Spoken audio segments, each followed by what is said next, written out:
Le vie spirituali sono vie che quando tu ti inserisci incominci a essere massaggiato e quindi è normale il dolore che aumenta sempre di più. Ve lo faccio in un altro esempio, che a qualcuno piace le mie metafore, allora ve la racconto così.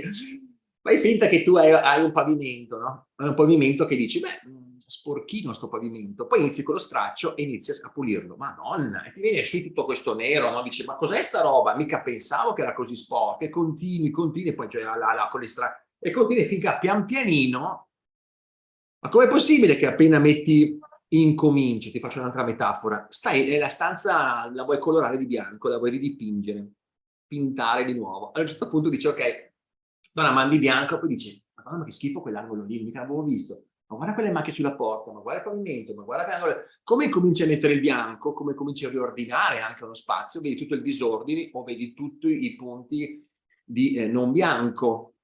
Ma come mai che non li vedevi prima? È perché la chiarificazione, il livello di lavoro interiore che va verso una comprensione e scende giù di grado di profondità, inizia ad accendere la illuminazione, che si intende la visione anche, come se la chiarezza e la consapevolezza delle cose. Quindi è normale che tu, diventando più consapevole, vedi tanti più sfumature delle situazioni e anche tutti gli sporchi e le puzze e i non puliti e gli scheletri e i non detti, i dolori, cioè è avanti così. Allora dici: "Ma cazzo che schifo", ah scusa c'è Ambra che ha alzato la mano, arrivo Ambra, dico: "Ma guarda che schifo che sta via spirituale". No, la via spirituale in prima battuta ha questo effetto un po' stravolgente, quindi la maggior parte delle persone te la via dopo, perché dice: "Per carità, andare a fare un discorso su me stessa, andare a trovarmi per poi trovare dei casini, perché poi dopo sto male".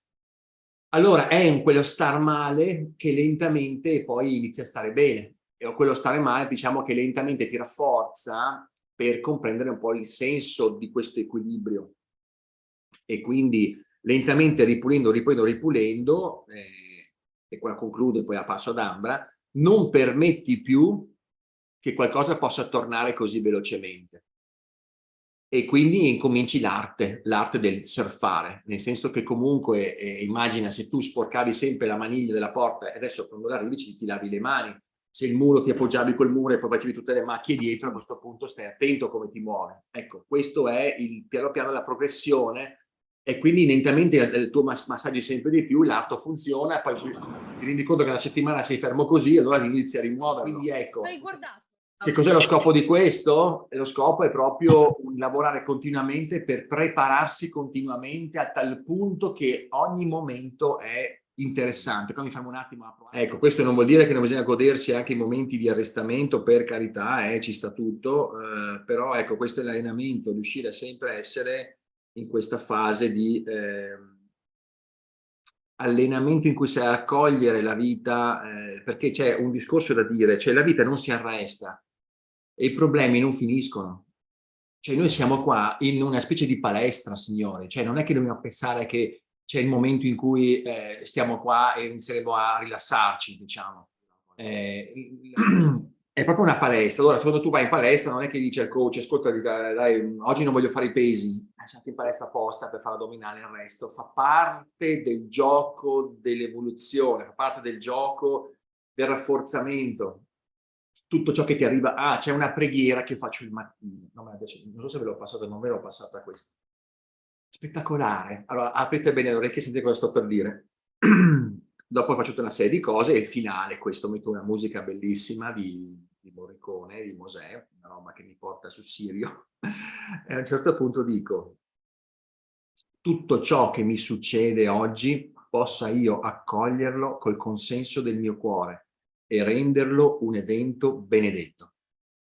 Bello. Tutto ciò che succede oggi possa io accoglierlo col consenso del mio cuore e renderlo un evento benedetto.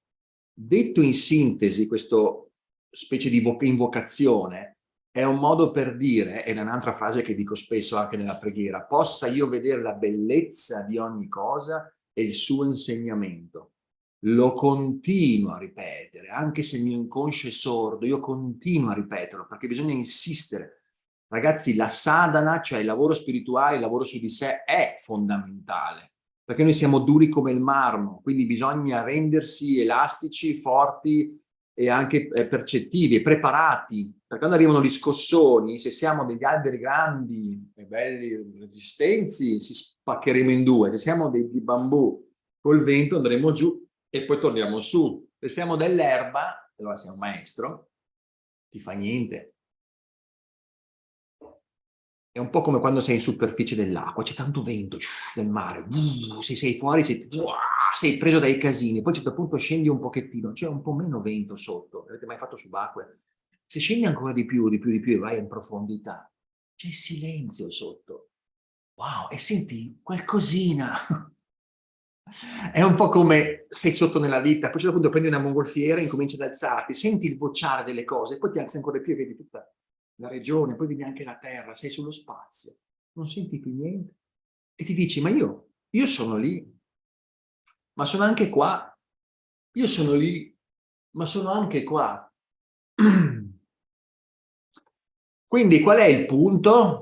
Qual è il punto per finire il caffettino della mattinata? Il punto non è cosa fate, dove andate, gli obiettivi che avete, i progetti che avete, le missioni che avete esterne, tutto ciò che immaginate dovrete fare, che sarà interessante per la vostra vita, sarà un punto d'arrivo, la casa, sposarvi, fare figli, e poi, che ne so, il lavoro che funziona in un certo modo, l'amicizia. No, tutto questo non è il vero obiettivo, tutto questo non è la vera missione, diremmo così, nostra, ma ciò che invece è, che rimarrà sempre, è andare giù, andare su, vedila come vuoi, ma è trovare quella missione nell'adesso, nel qui ora, nel sentire che sei vivo, che sei dentro la trasformazione. Di casini li hanno tutti, non è che il tuo sia migliore degli altri, cioè è come dire, ma è come ti rapporti a questo che fa la differenza di gustarti la via, e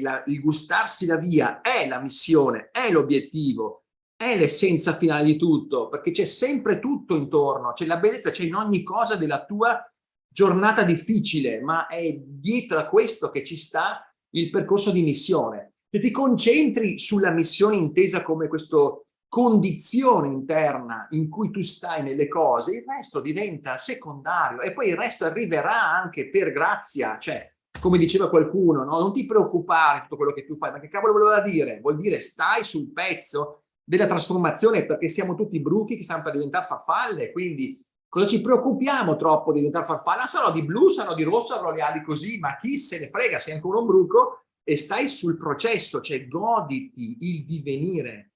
Ogni prova ha dentro un fagotto per te che dice: guarda che puoi imparare delle cose belle di te, puoi trasformarti, puoi evolvere a tal punto che tu potrai realizzare ciò che hai chiesto veramente, anche se ti sembra un po' orrendo e difficile quello che ti sta arrivando, ma ti sta preparando. Allora tu, siccome non hai la lungimiranza, non sei un'anima che vede così tanto, fidati, e si chiama fede anche in questo senso, cioè del fatto che tutto ciò che ti arriva è sincronicamente perfetto, tutto ciò che ti arriva è per te, e quindi cosa puoi fare? Goditela, goditela. Ma come fai a dire una roba così? Devi essere un guerriero, devi essere una guerriera. Signore, la terra non è per tutti, eh. Cioè siete venuti giù qui per un motivo, avete fatto clang clang, e siamo tutti scesi giù dentro, e poi bisogna anche ricordarsi un attimo che cos'è sta storia.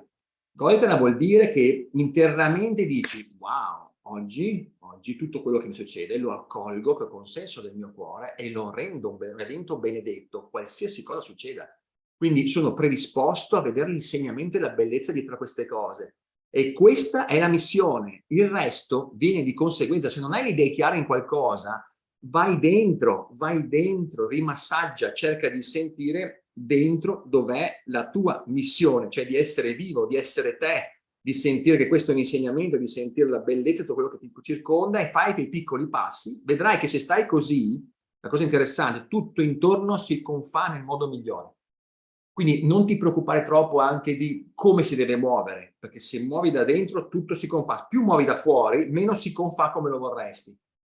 Più stai invece nel dentro, poiché sei liberato dall'aspettativa di tutto quello che si crea, più tu procedi nel modo giusto, con le scelte giuste, nelle chiamate giuste. Perché uno potrebbe dire: sì, ma se sto così mi lascio, subisco qualsiasi cosa della vita che mi arriva. No, perché sì, allora che mi sono chiesto: ma no, ma io da qua, cioè no, basta, cioè basta, questa è l'ultima vita ragazzi, mi sono anche un po' rotti i coglioni, cioè no, stop, cioè vabbè, ho capito, l'ho capita, siamo in un mare di merda, questa qua è la trasformazione, l'ho capita, faccio quello che ho capito, no? L'ho capita, e quindi dico, ultima vita, poi, ma col cavolo, non mi diranno la terra, io avrò le medaglie, e qua dirò, ma col cavolo che torno sulla terra, dico, guarda che bella esperienza, ma vacci tu, cioè ho capito, mi sono innamorato, ho capito, bellissima, guarda, sono qui, dimmi cosa devo fare, assisto, faccio altre robe, ma non mi dire che devo tornare giù nella terra, perché anche no, proprio sceglierò di dire no, perché l'ho presa, ho preso la lezione, va bene, ultima vita, sono arrivato, guarda,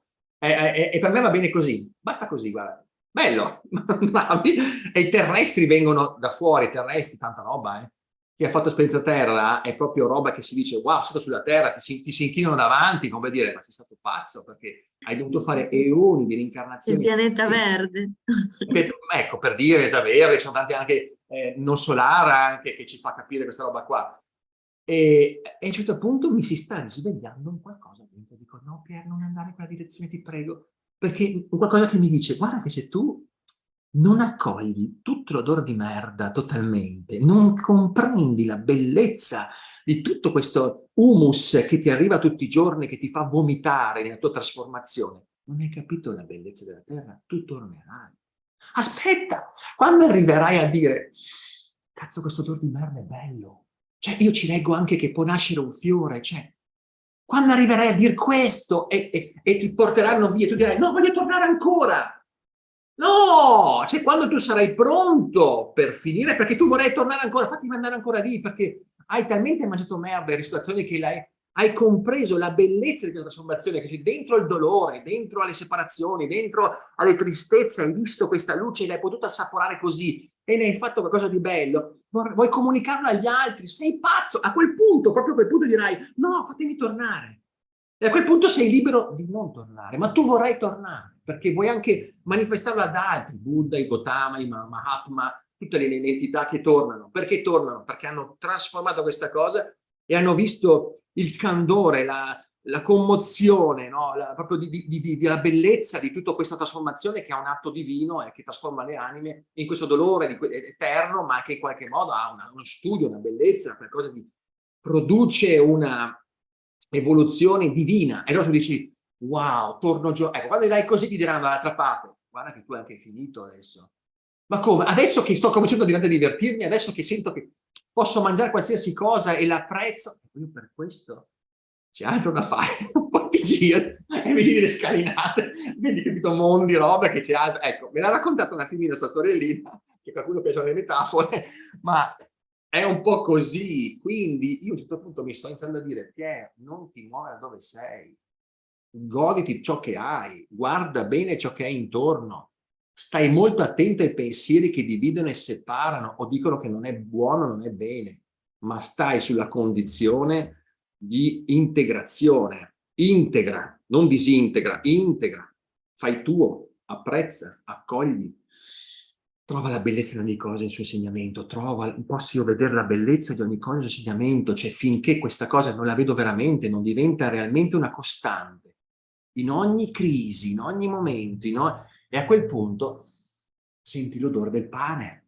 senti l'odore di qualcosa che continua a lievitare, la tua polenta, è bella cotta, perché tu prima era una polenta un po' così, poi deve cuocersi bene, no? E tu sei bella cotta, sei pronta per essere mangiato, è un atto divino di farsi mangiare l'energia, no? E a quel punto però, ecco, io sento che lo scopo è questo, se vuoi scappare, fermati. Se vuoi fermarti troppo, vai. Cioè devi continuare a tenere l'equilibrio, ma il concetto è trovare aprire gli occhi, cioè riuscire a vedere dietro le difficoltà la parte, e ci vuole allenamento, la parte di bellezza.